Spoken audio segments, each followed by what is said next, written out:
Halo guys, balik lagi sama gue Tika dan di episode kali ini gue mau bawain kisah yang terjadi pada tahun 1982.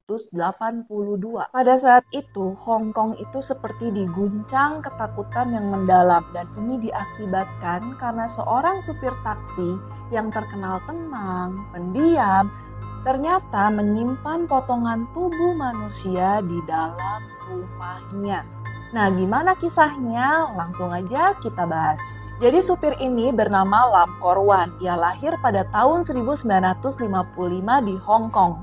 Dari luar itu terlihat hidupnya tuh biasa aja dan teman-temannya itu mengenal ia sebagai sosok yang rajin bekerja, tenang, pendiam, dan kayak nggak neko-neko gitu guys, alias nggak aneh-aneh. Tapi memang Lam Korwan ini nggak gitu punya banyak teman dalam hidupnya.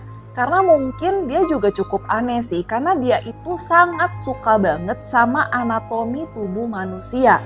Tapi problemnya atau masalahnya gitu ya, dia tuh tertarik anatomi tubuh manusia dan bukan bercita-cita menjadi seorang dokter.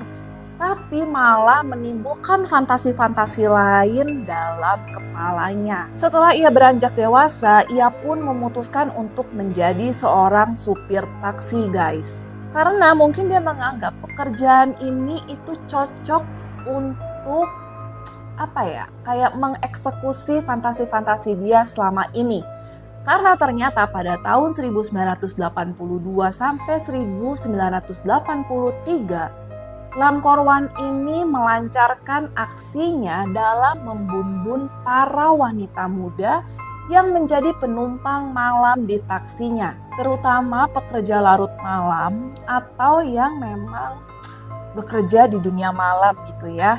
Dan modus operandinya itu selalu sama guys. Jadi dia tuh menjemput mereka di jalan, terus kayak nanya, kamu mau nggak saya antar ke tempat tujuan kamu? Jadi ya udah dia memberikan tumpangan, tapi seperti yang kita duga, para wanita ini nggak dibawa ke tempat tujuan mereka, tapi dibawa ke sebuah tempat sepi lalu dibun-bun. Beberapa korban itu juga dilecehkan, lalu setelah itu baru dibun-bun dengan cara dicekik maupun dipukul dengan benda tumpul. Dan gak berhenti sampai di situ, setelah membun-bun korbannya, Lam Korwan ini membawa korban-korbannya ke rumahnya di To Kwa Wan. Setelah itu guys, agak gak bisa dibayangkan lah ya. Karena di apartemennya tersebut, dia mulai memotong-motong tubuh korbannya.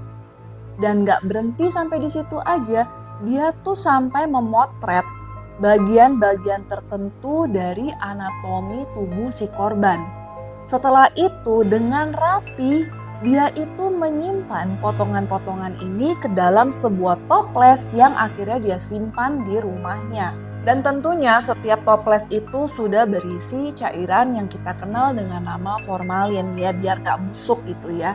Dan kabarnya di apartemennya itu toples tersebut itu tersusun dengan rapi dan dengan detail juga. Dia tuh mencatat guys setiap kayak korbannya itu siapa, tanggal dia membunuh korbannya, lokasinya di mana, sampai perasaan dia saat melakukan hal itu, alias saat dia mengeksekusi para korbannya. Nah, gimana ceritanya dari orang yang sedetail ini merencanakan kejahatannya, akhirnya perbuatannya itu ketahuan. Bermula dari kesalahan yang sangat kecil sebenarnya. Jadi tadi kan gue udah mention, dia itu setelah melakukan hal memotong-motong tersebut, dia kan mempotret setiap bagian tubuh korban gitu ya. Nah, pada suatu hari dia tuh bawa kameranya ini ke tempat percetakan guys. Awalnya dia tuh pengen cetak foto biasa, tapi dia tuh lalai. Ternyata dalam si roll film tersebut masih ada bukti perbuatan dia yang tadi itu.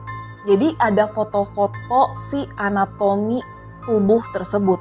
Otomatis si pegawai toko kamera itu kan kaget banget kan. Karena ini kan bukan dokter nih si Lam Korwan gitu ya. Jadi tubuh siapa ini? Dan langsunglah ia menelepon polisi. Dan setelah itu polisi langsung mendatangi rumah Lam Korwan. Dan saat polisi masuk, mereka semua terdiam karena kengerian yang mereka lihat di dalam rumahnya ini. Jadi seperti yang sudah gue mention juga, banyak banget toples yang tersusun rapi dengan detail yang mengerikan gitu kan. Semuanya tuh bener-bener disusun rapi banget guys sama si Lam Korwan ini, seperti sebuah koleksi pribadi. Dan selain itu, polisi juga menemukan beberapa alat fotografi dan tulisan tangan Lam yang berisi tentang perasaannya ketika membedah tubuh para korban. Saat diinterogasi, Lam ini tuh benar-benar kayak tanpa ekspresi gitu dalam menjawab pertanyaan para polisi. Ya polisi kan pasti nanya kan, apa yang membuat dia kok bisa melakukan hal sekejam ini? Dan dia tuh menjawab, katanya tuh ya nggak tahu, kayak ada dorongan yang muncul begitu aja. Dan dia melakukan hal ini itu karena dia kayak pure gitu ya, murni penasaran tentang potongan-potongan tubuh manusia.